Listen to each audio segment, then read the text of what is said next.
देश में काया विस्तार करुच्ची एचएमपीवी संक्रमित संख्या 14 को वृद्धि। देश में काया विस्तार कर लगी एचएमपीवी भाइरस दिनकू दिन बढ़िबार लगी आक्रांतक संख्या। देश में बर्तमान यह भूताणु आक्रांत 14 रे पहुंची। शुक्रवार महाराष्ट्र नागपुर में 2 शिशु रिपोर्ट पॉजिटिव आसी। एवं सुधा महाराष्ट्र, गुजरात, कर्नाटक, तमिलनाडु और पश्चिम बंग एचएमपीवी संक्रमित चिन्हट हो सारे। शुक्रवार केंद्र स्वास्थ्य सचिव अपूर्व चंद्रा एक उच्चस्तरीय बैठक डाकी परिस्थितिर समीक्षा करिसेंती। देश में एवं सुधा खूब कम संख्यक आक्रांत चिन्हट होइतिबा बेले समस्ते शिशु बा नाबालिग बोली जଣାपड़ी।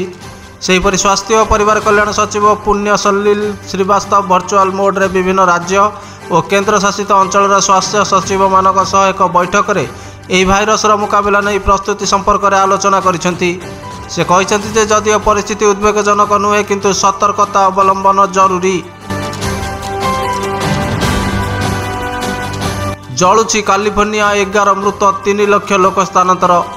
जलुची जंगल जाउछि जीवन। 7 दिन हम जलुची कैलिफोर्निया रे जंगल। जंगल जीवन दिए हेले सही जंगल रे जेबे निया लगे ताहा जीवन भी नहीं जाए ताहा कैलिफोर्निया रे देखिबाकू मिलिछि।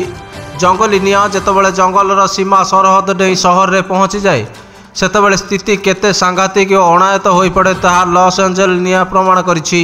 प्रतिवर्ष विश्वर विभिन्न देश में जंगली निया लागिबार खबर शुणिबाकू और देखिबाकू मिले।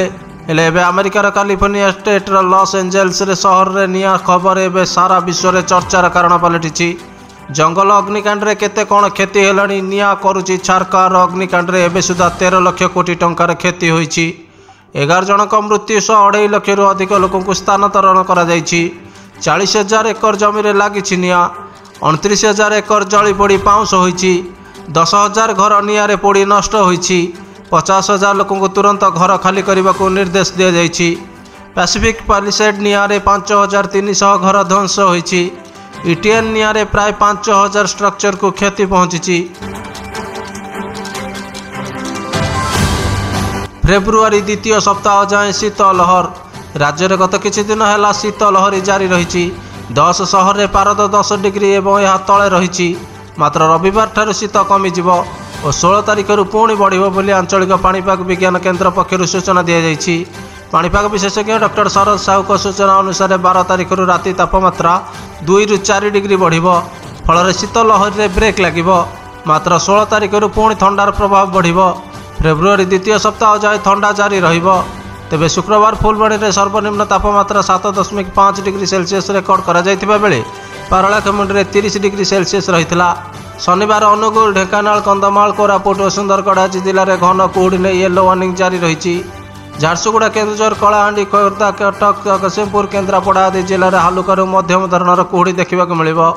परवर्ती 2 दिन मध्य विभिन्न जिला को कुहुड़ी नहीं पाणीपाग विभाग येलो वार्निंग जारी करिछि। नाली आखि देखाइला बांग्लादेश। भारतर निमंत्रण को प्रत्याख्यान कले यूनुस सरकार। पाणीपाग विभाग 150 वर्ष पूर्ण उपलक्षे भारत में आयोजित होता सेमिनार में बांग्लादेशी अधिकारी माने जोग देबे नहीं। यूनुस सरकार बांग्लादेश अधिकारी माने सरकारी खर्च में अण अत्यावश्यक विदेश यात्रा उपर प्रतिबंधक लगाई भारत सरकार निमंत्रण को प्रत्याख्यान करथिले। आईएमडी 150 वर्ष पूर्ण उपलक्षे दिल्ली में एक सेमिनार आयोजन करा जाउछि। जनवरी 14 तारिख में दिल्लीर मंडप में अनुष्ठित होगाकु सेमिनार में पाकिस्तान और बांग्लादेश समेत अविभक्त भारतर अंश थिबा पड़ोशी देशगुड़ी को निमंत्रण करा जाइछि। पाकिस्तान यार अंशग्रहण को निश्चित कर सारी। तथापि बांग्लादेश जोग देवाकू मना कर देछि। बांग्लादेश पाणीपाग विभाग बीएमडी कार्यकारी निर्देशक मेमिनुल इस्लाम 1 मास पूर्वे आईएमडी निमंत्रण पाइबाकू निश्चित करथिले। से कहते भारत पाणीपाग विभाग आमको यार 150तम वार्षिकी समारोह को निमंत्रण करिछि। आमे भल संपर्क बजाय रखिचु एवं सेमानक सहित सहयोग जारी रखिचु। सरकार द्वारा अनुदान प्राप्त अण अत्यावश्यक विदेश यात्रा उपर कटकणा थिबारु आमे एही कार्यक्रम रे जोग देउनाहु। डोनाल्ड ट्रंप को बड़ आश्वस्ति। पर्न स्टार को लांच देवा मामला रे मिलिलानी दंड। अमेरिकार राष्ट्रपति निर्वाचित होता डोनाल्ड ट्रंप दोष लुचाइबा लांच मामला रे दोषी साब्यस्त होगा पर शुक्रवार यह मामला रे तांको विरोध में दंडादेश थिला। किंतु ट्रंप अमेरिकार राष्ट्रपति हो सारी अदालत कौन दंडादेश शुणाई नाहंती। अदालत ट्रंप को यह मामला रे जड़े दोषी भाव कायम रखिते सुधा शर्त विहीन मुक्ति देइछंती। जड़े अपराधी भाव दोषी साब्यस्त होगा पर से प्रथम व्यक्ति भाव राष्ट्रपति पद में रहिबे। आज फ्लोरिडा क्लब रु ट्रंप भर्चुआल भाव शुणाणी जोग देइथिले। ଡୋନାଲ୍ଡ ଟ୍ରମ୍ପ ଆସନ୍ତା ଜାନୁଆରୀ 20 ତାରିଖରେ ରାଷ୍ଟ୍ରପତି ଭାବେ ଶପଥ ନେବେ। ଟ୍ରମ୍ପ ତାଙ୍କ ବିରୋଧରେ ଆସିଥିବା ଅଭିଯୋଗ ଶୁଣାଣି ଓ ଦଣ୍ଡାଦେଶକୁ ରାଜନୀତି ପ୍ରେରିତ ବୋଲି କହିଛନ୍ତି। ଏହା କେବଳ ବଦନାମ କରିବା ପାଇଁ ଏକ ପ୍ରକ୍ରିୟା ଥିଲା ଯାହା ନିଷ୍ଫଳ ହୋଇଛି ବୋଲି ଟ୍ରମ୍ପ କହିଛନ୍ତି। ତଳକୁ ଖସୁଛି ଟଙ୍କା, ସର୍ବକାଳୀନ ରେକର୍ଡ ଭାଙ୍ଗିଲା। ଭାରତୀୟ ଟଙ୍କା ଶୁକ୍ରବାର ତଳକୁ ଖସିବାର ସର୍ବକାଳୀନ ରେକର୍ଡ ପୁଣି ଭାଙ୍ଗିଛି। ଆମେରିକୀୟ ଡଲାର ତୁଳନାରେ ଟଙ୍କାର ବିନିମୟ ମୂଲ୍ୟ 85.97 ଟଙ୍କା ରହିଛି। ଗୁରୁବାର ସେସନରେ ଏହା 85.93 ଟଙ୍କା ରହିଥିବା ବେଳେ ଆମେରିକାର ଲେବର ମାର୍କେଟ ଡେଟା ଆସିବା ପୂର୍ବରୁ ଶୁକ୍ରବାର ଭାରତୀୟ ମୁଦ୍ରା 4 ପଇସା ଶସ୍ତା ହୋଇ ଆହୁରି ଦୁର୍ବଳ ହୋଇଯାଇଛି। ଆଉ ମାତ୍ର 3 ପଇସା ଶସ୍ତା ହେଲେ ଏହା 66 ଟଙ୍କାକୁ ଖସିବ। ଆଉ ଦିନେ କିମ୍ବା 2 ଦିନର କାରବାରରେ ଟଙ୍କା ଏହି ସ୍ତରକୁ ଖସିପାରେ ବୋଲି ଏକ ବିଦେଶୀ ବ୍ୟାଙ୍କର ଜଣେ ଟ୍ରେଡର କହିଛନ୍ତି। ଅନ୍ୟପକ୍ଷେ ଡଲାର ଇଣ୍ଡେକ୍ସ 109ରେ ରହିଛି। ଡଲାର ସବଳ ହେଲେ ଟଙ୍କାର ଆହୁରି ଖରାପ ସ୍ଥିତି ଦେଖିବାକୁ ମିଳିପାରେ ବୋଲି ଅନୁମାନ କରାଯାଉଛି। ଇଂଲଣ୍ଡ ବିପକ୍ଷ ସିରିଜ୍ ପୂର୍ବରୁ ଭାରତକୁ ଜୋରଦାର ଝଟକା। ଜାନୁଆରୀ 22ରୁ ଆରମ୍ଭ ହେବାକୁ ଥିବା ଚାମ୍ପିୟନ୍ସ ଟ୍ରଫି 2025 ପୂର୍ବରୁ ଭାରତ ଏବଂ ଇଂଲଣ୍ଡ ମଧ୍ୟରେ ଦିନିକିଆ ସିରିଜ୍ ଖେଳାଯିବାକୁ ଅଛି। ସିରିଜରେ 5ଟି T20 ଏବଂ 3ଟି ଦିନିକିଆ ମ୍ୟାଚ୍ ଖେଳାଯିବ। ଏହି ସିରିଜ୍ ଆରମ୍ଭ ହେବା ପୂର୍ବରୁ ଟିମ୍ ଇଣ୍ଡିଆ ପାଇଁ ଏକ ଖରାପ ଖବର ଆସିଛି।